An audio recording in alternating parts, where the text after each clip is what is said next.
আসসালামু আলাইকুম। আশা করছি সবাই ভালো আছেন। আজকের ভিডিওতে স্বাগতম। আজকে আমরা যে বিষয়টি দেখব সেটা হলো আমাদের যে WordPress প্লাগইন আমরা ডেভেলপমেন্ট ক্লাস শুরু করেছি তার একটা বেসিক স্ট্রাকচার। এটার জন্য আমরা যে টুল ব্যবহার করব আপনারা চাইলে VS Code ব্যবহার করতে পারেন। বাট আমি আপনাদেরকে VS Code ব্যবহার করতে বলব না। কারণ VS Code এর মতো টেকনিক্যাল বিষয় আপনাদের জড়াতে হবে না। যেহেতু আমরা এখানে তৈরি করছি ফর নো কোডার্স অর্থাৎ যারা কোনো কোড জানেন না বা জানেন হালকা এখানে আসছেন আরেকটু ঝালাই করতে। আমরা যেটা ব্যবহার করব সেটা হলো নোটপ্যাড। হাস্যকর মনে হচ্ছে? অবশ্যই আপনি এখানে খুব সহজেই করতে পারবেন। আচ্ছা আমরা এখান থেকে দেখছি। তবে তার আগে আপনার যদি সেটিংটা না থাকে আপনারা হচ্ছে একটা সেটিং করে নিবেন। আপনারা ফাইল ম্যানেজারে যাবেন। উইন্ডোজ 10 অথবা 11 এ এখানে গিয়ে আপনি দেখবেন যে আপনার ফাইল নেম এক্সটেনশন এটাতে টিক দেয়া আছে কিনা। এটা দেয়া না থাকলে এটাকে দিয়ে নিবেন। এটা মাস্ট লাগবে যেটা আপনার পরবর্তীতে কাজে সুবিধা হবে। যেমন আপনি যদি এটা না দেন আপনি ফাইল এক্সটেনশন গুলো প্রপারলি এডিট করতে পারবেন না বা বুঝতে পারবেন না। যেহেতু আমাদের বেশ কিছু জিনিস এডিট করতে হবে। ওকে। আমরা এখানে টিক দিয়ে দিলাম। দেন আমরা এখন চলে যাব আমাদের যে আমাদের এখানে কাজ আছে হচ্ছে লাইভ প্লাগইন তৈরি এবং বিভিন্ন বিষয়াদি দিয়ে আলোচনা করা। তার আগে আছে বেসিক ওয়ার্ডপ্রেস প্লাগইন। এখন আমরা একটা প্লাগইন তৈরি করব। আমরা কি ধরনের প্লাগইন তৈরি করতে পারি? আমি চেষ্টা করব এমন একটা প্লাগইন তৈরি করতে যেটা আমাদের পেজ হয় কিন্তু আমরা নিজেরাই করে নিতে পারি। যদি এ ধরনের কথা বলি তাহলে একটা কন্টাক্ট ফর্মের কথা আপনি ধরতে পারেন। আমরা কন্টাক্ট ফর্মগুলো দেখা যায় যে আমরা সব ধরনের অ্যাকশন নিতে পারি না। আমাদের মেইলে রিপ্লাই যায় কন্টাক্ট ফর্ম 7 এ, যে কারণে আমি ব্যবহার করি না। কিন্তু আপনি চাইলে খুব সহজে একটা কন্টাক্ট ফর্ম তৈরি করতে পারেন এবং সেটা আমরা শর্টকাটের মাধ্যমে ব্যবহার করতে পারি। তো আমরা কি ব্যবহার করব? আমরা আজকে চলে যাব আচ্ছা আমাদের কিন্তু কথা হচ্ছিল যে আমরা আজকে জানবো বেসিক স্ট্রাকচার নিয়ে। অ্যাকচুয়ালি এই স্ট্রাকচারের মাঝখানে আপনার অনেক বেশ কিছু জিনিস আছে। সো আমরা যদি এটা তৈরি না করি তাহলে আমরা বুঝতে পারবো না এবং এটা তৈরি করতে করতে আমরা বেসিক যে স্ট্রাকচারটা আছে সেটা নিয়ে আমরা কাজ করতে পারবো। তো আমরা অ্যাজ ইউজুয়াল শুরু করি। আচ্ছা তো আমরা চলে আসলাম ChatGPT তে। আমরা ChatGPT তে করব নাকি হচ্ছে গ্রক নিয়ে কাজ করব সেটা তো আমি একটু কনফিউশনে আছি। আমি মনে হয় আমরা ChatGPT দিয়েই শুরু করি। পরবর্তীতে আমরা গ্রক ইউজ করব। তো আমাদের প্রম্পট হবে এমন।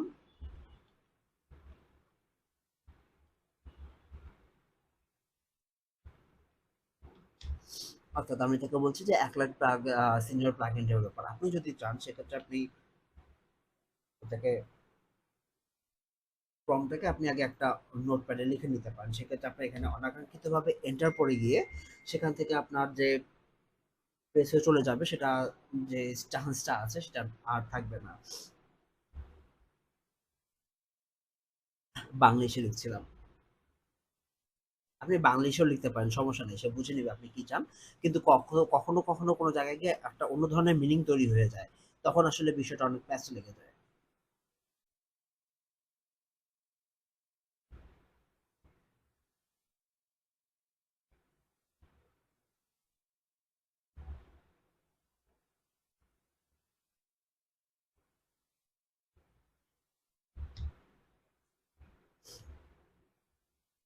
তার থেকে বললাম যে আমি একটা যে কন্টাক্ট ফর্ম আছে সেটা তৈরি করতে চাই। সেটা nice modern new and contact form.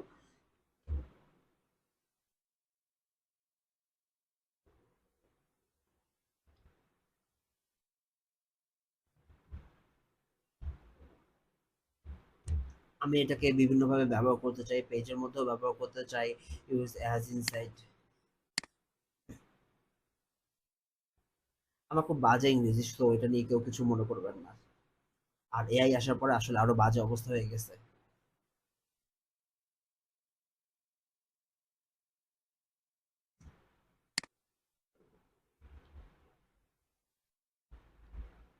এটাকে অবশ্যই রেসপন্সিভ হতে হবে। আমরা যেটা কাজ করব রেসপন্সিভ মানে আপনারা জানেন যে আমরা জানি যে অনেক সময় দেখা যায় যে আসলে এই জিনিসটা এখন এমন আছে, এটাকে এমন করার পর অর্থাৎ মোবাইলে কিভাবে দেখবে ইউজার, আবার ডেস্কটপে কিভাবে দেখবে। সো আমাকে উভয় পক্ষটাই মাথায় রাখতে হবে। সো আমি এখানে বলে দিচ্ছি যে আমার এটা রেসপন্সিভ হবে।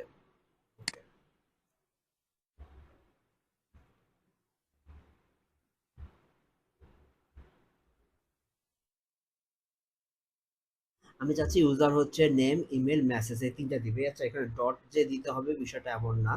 আসলে আমার নতুন কিবোর্ড নিয়েছি। সো নতুন কিবোর্ড মানে অনেকদিন ধরে পড়েছিল কিবোর্ডটা। সো ওটা নষ্ট হয়ে গেছে। নতুন কিবোর্ডে আসলে কিছু প্লেসমেন্ট আমি আগে 60% ইউজ করতাম, এখন 100% নিচ্ছি। সো এই কারণে একটু অসুবিধা হচ্ছে। নাম দিবে, ইমেল দিবে এবং মেসেজ দিবে এবং প্রতিটা যে ফর্মটা আছে ফর্মের প্লেস হোল্ডার থাকবে।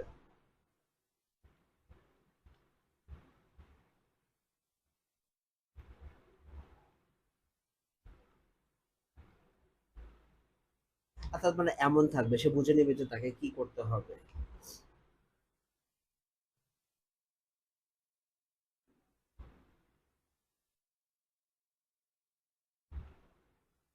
আচ্ছা, আমি এই ফর্মটাকে ব্যবহার করব ফর্ম উইথ শর্টকাট।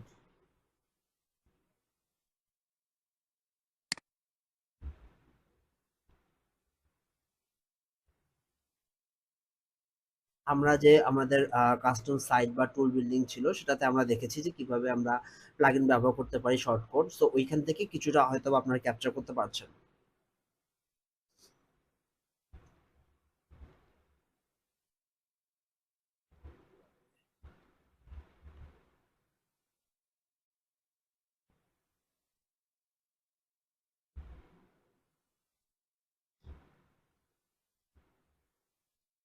নাম দিলাম কন্ট্যাক্ট।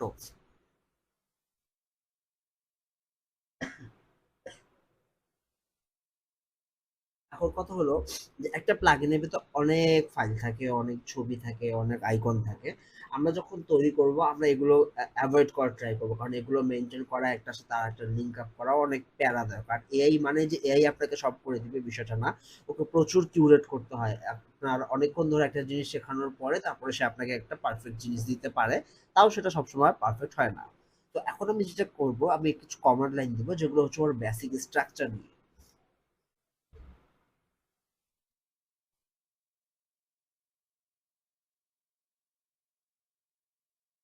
তো এখন আমি হচ্ছে বেসিক স্ট্রাকচার নিয়ে কাজ করব। তো এখানে থেকে আমি শেয়ার করব।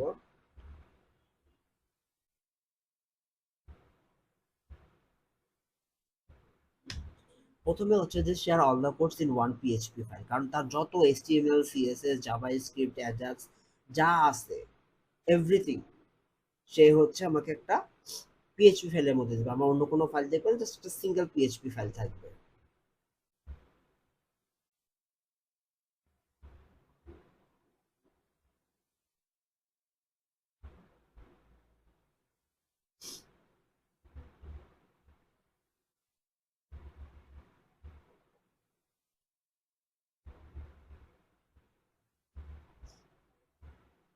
আচ্ছা, এছাড়া আমি তাকে বলবো যে কোনো ধরনের ছবি ইউজ না করতে, কারণ আমাকে ওগুলো ম্যানুয়ালি অ্যাড করতে হবে, সেই ফরম্যাটে দিতে হবে, সেই সাইজে দিতে হবে, এগুলো দরকার নাই।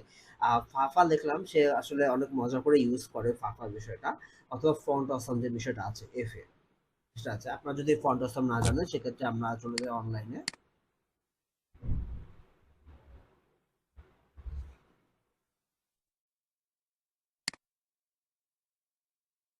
এখানে আসলে আপনি অনেক ধরনের ক্লাউড হোস্টেড হচ্ছে আইকন পেয়ে যাবেন। তো এগুলো অনেক ইজি ইউজ করা, এগুলো জাস্ট কোড দিলে সে আপনাকে ডিসপ্লে করবে। মানে এগুলো অনেক ইজি। সো এটাই হচ্ছে আপনার মানে আইকনগুলো সুন্দর।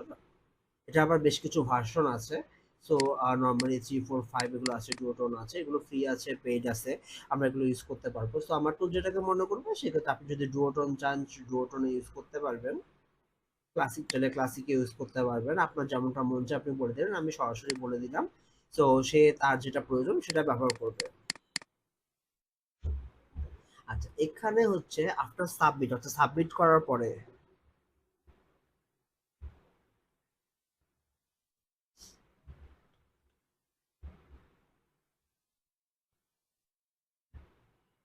সে একটা থ্যাংক ইউ মেসেজ পাবে। এটা গেল। এখন সে যে মেসেজটা দিবে, আমার উদ্দেশ্যটা যেটা হচ্ছে সেটা হচ্ছে আমি সেই মেসেজটা দেখবো। সো আমার একটা ড্যাশবোর্ড থাকতে হবে।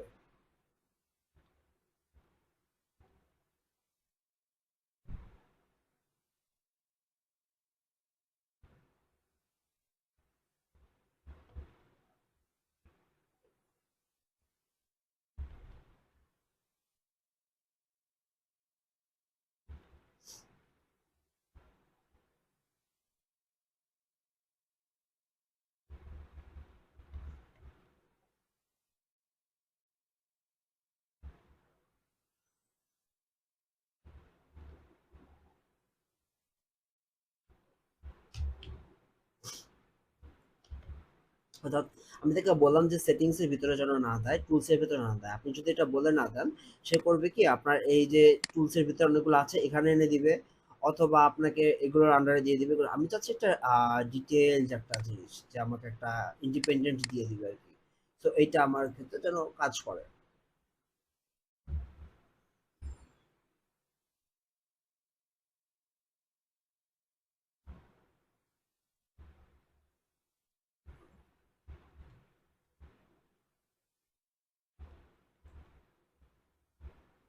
আমি তার যে নাম, মেইল এবং মেসেজ আছে সেগুলো দেখতে চাই। আর একটা কলাম চাই।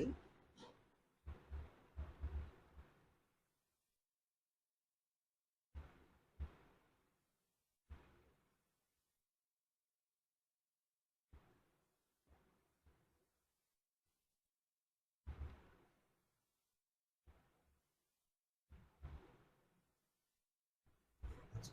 আমি আরেকটা কলাম চাই যেন আমি আননেসেসারি মেসেজগুলোকে ডিলিট করতে পারি। যখন আপনার একটা ফর্ম ওপেন থাকবে, তখন কিন্তু দেখা যাবে যে আপনার বিভিন্ন ধরনের মেসেজ আসতেই থাকবে। এমনিতেই দেখেন না যে কমেন্টে কত ধরনের বিষয় আসে। আমি এখন বেশি কিছু লিখবো না। জাস্ট এতটুকু লিখবো। লেখার পরে আমি তাকে বলবো please share me the code. আপনারা যখন কোনো প্লাগইন বানাবেন, আপনি চেষ্টা করবেন একবারে যত বেশি ইনপুট দেয়া যায়। অর্থাৎ আপনার সামনে যদি বিষয়টা ভিজুয়ালাইজ থাকে, সুবিধা হবে। এটা আপনি করতে, করতে বুঝতে পারবেন যে আপনার আসলে কি, কি দরকার, অথবা ওই প্রোডাক্ট সম্পর্কে আপনার যত ভালো ধারণা থাকবে, আপনি তত ভালোভাবে বিল্ড করতে পারবেন। আমি এখানে একটু ভেঙে, ভেঙে যাবো। কারণ কি এখানে ভেঙে, ভেঙে গেলে আপনাদের বিষয়গুলো বুঝতে সুবিধা হবে।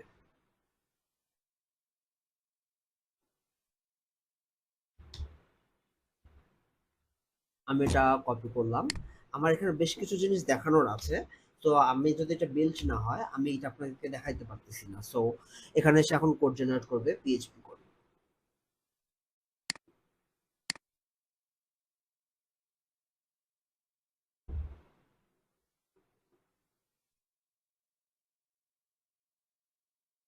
সে মোটামুটি সব এগুলো হচ্ছে সিএসএস স্টাইল করতেছে। যারা জানেন তারা তো জানেনই। এখানে ফর্ম মেথড কাজ করতেছে, ওকে। রেজিস্টার অ্যাক্টিভেশন হোক, ওকে। মানে অ্যাক্টিভেট যে করবে সেটা, সেটা ডিজাইন করতেছে। এছাড়া আমাদের তো আরেকটা বুদ্ধি আছে। আপনি যদি একটা ছবি তাকে দেন তাহলে সেটার মতো করে দেবে। ওকে, আমরা এটাও করব। বাট আমরা এখন দেখবো এখানে পুরো কোডটা আছে। আমরা এখানে কপি করলাম। কপি করে জাস্ট ধরেন যে আমি এইটাতেই আমি মারলাম। ওকে। এই ফাইলটাকে আমি হচ্ছে পিএইচপি হিসেবে সেভ করব, সেভ অ্যাজ করব। যে কোনো ফাইল আপনি সেভ করবেন ডেস্কটপে রাখবো। এই বিষয়টা খেয়াল করবেন। এখানে এই ফাইল নেমটা ধরেন যে কন্ট্যাক্ট ডট পিএইচপি, এই জিনিসটা মাস্ট থাকতে হবে, কন্ট্যাক্ট ডট পিএইচপি। এবং এই যে সেভ অ্যাজ টাইপ, এটা আমরা দিব অল ফাইলস। তো অল ফাইলস দিলে আমাদের একটা পিএইচপি হয়ে যাবে। কিন্তু এই পিএইচপি ফাইলটা সরাসরি কিন্তু আমাদের প্লাগইন হিসেবে কাজ করবে না। আমার এখানে বাই ডিফল্ট হচ্ছে আপনার যেটা আছে সেটা হচ্ছে ভিএস কোডে ওপেন হবে, যে কারণে আইকনটা এমন দেখাচ্ছে, আপনার কাছে অন্য দেখাতে পারে।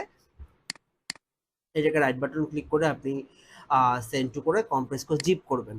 মাস্ট বি জিপ করবেন, এটা যেন জিপ হয়। এটা আপনার কাজে লাগবে না, লাগবে এইটা। তো এরপরে আমরা এখন আমাদের যে টেস্টিং সাইট আছে, আমি সেখানে প্লাগইনে গেলাম। প্লাগইনে যাওয়ার পর অ্যাড প্লাগইন করলাম, আপলোড প্লাগইন দিচ্ছি।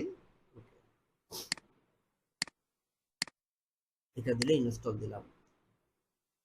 তো এটা অ্যাক্টিভেট প্লাগইন দিলাম। ওকে। সে কিন্তু দেখেন এই যে কন্ট্যাক্টও রেডি করে ফেলেছে। এখানে গেলে আমরা এখনো কোনো মেসেজ পাইনি।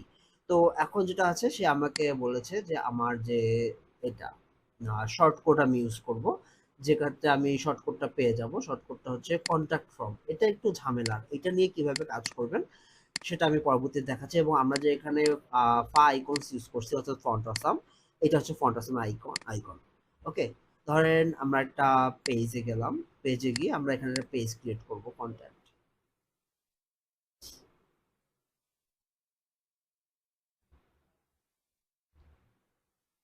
দেন এখানে আমরা আসবো, শর্টকাট প্রেস করতে হয় স্ল্যাশ দিয়ে। আমাদের এখানে হচ্ছে যে শর্টকাট চলে আসবে। আমরা এখানে এখন যেহেতু ব্যবহার করিনি সেহেতু এখানে আসছে না। ওকে। শর্টকাট, আমাদের শর্টকাটটা দিলাম, শর্টকাট ব্যবহার করব। পাবলিশ দিয়ে দিলাম।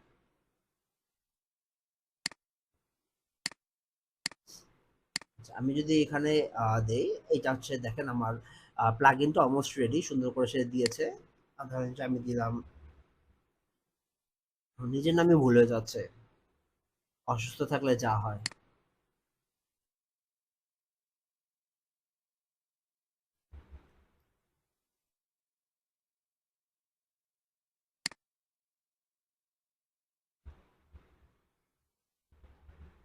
এটা গেল, তো এটা দিলাম। এখন থ্যাংক ইউ মেসেজ দিয়েছে, ফাইন। আমি আরেকটা দিচ্ছি, ধরেন যে আমার এজেন্সি নামে দিলাম,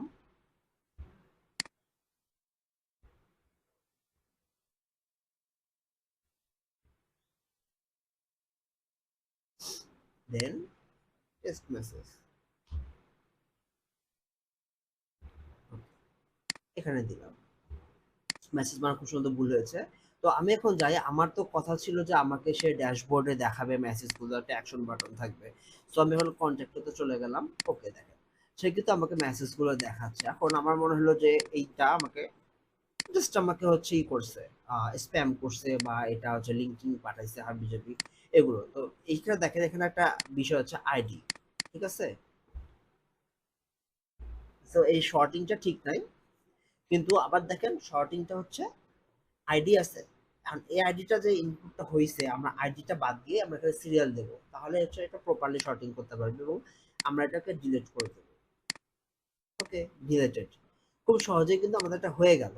কিন্তু এটা কিন্তু প্রপারলি ফাংশন করতেছে, আপনি এটাও ব্যবহার করতে পারবেন, বাট এখানে আরো বেশ কিছু জিনিস আছে। কারণ প্রথমত আমি নিজের জন্য ব্যবহার করব, এটাকে আমি সেল করব, অথবা আমি থার্ড পার্টি কোথাও অ্যালাউ করব, কোনো টুলের সাথে ইন্টিগ্রেট করব। তো আমরা সেভাবে দেখবো বিষয়টা।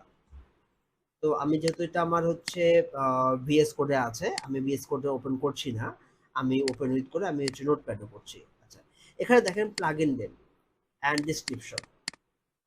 এখন ডেসক্রিপশনে আমি কিন্তু যদি চ্যাটজিপিটি কে বলি যে তুমি এখানে শর্টকাটটা রেখে দিবে, না দিলেও সমস্যা নেই, কিন্তু এখানে রেখে দিলে হবে কি যে ইউজারকে মনে রাখতে হবে না বা আমাকে মনে রাখতে হবে না, যেহেতু আমার এখানে প্লাগইনের ডেসক্রিপশনটা দেখা যায়। এখানে যেহেতু আমার যে প্লাগইনের ডেসক্রিপশনটা দেখা যায়, সো এখানে থাকলে আমার মনে রাখার মতো আর মানে প্যারা হচ্ছে না, কেন শুধু শুধু অযথা মনে রাখবেন। এখন হচ্ছে অথর নেমটা কি দিব, এখন অথর নেমটা দিব রাশেদ জামান।